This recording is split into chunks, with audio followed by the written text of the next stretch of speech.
Thank you, Dave. 5 degrees at the airport at 7:34. Good morning, everyone. New video to show you this morning from the scene of a shooting near North Hill Mall along 16th Avenue Northwest, where we now know a woman was shot.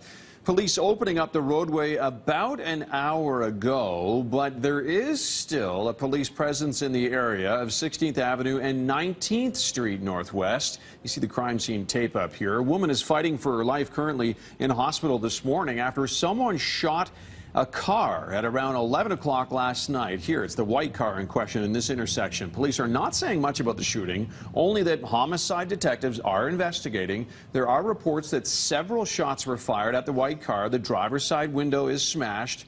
So far, there is no indication why this white vehicle was targeted.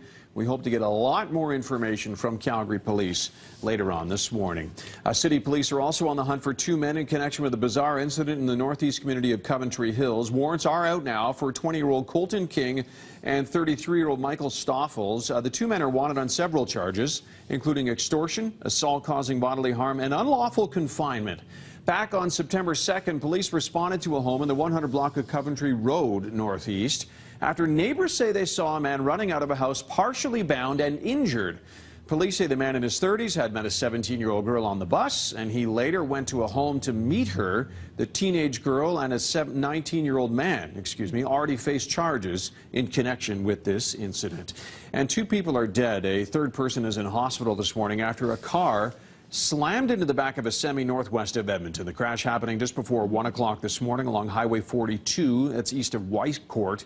Mounties say 2 men died at the scene. A woman was airlifted to hospital. The driver of the semi is not hurt.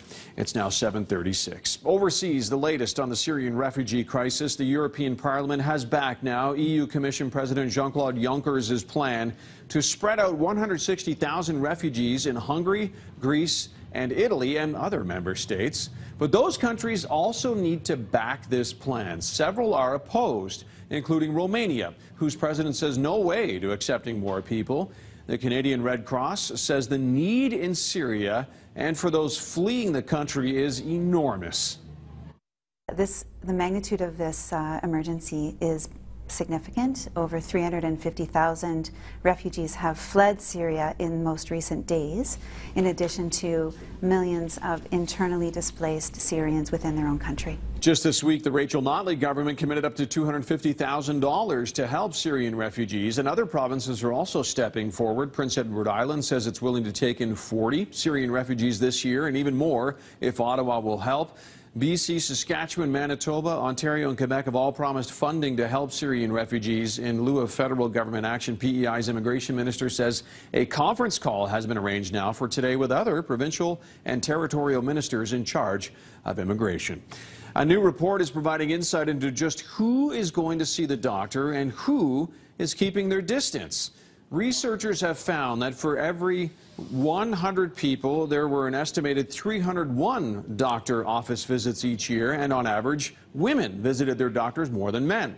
Those older than 65 visited doctors at more than twice the rate as other adults.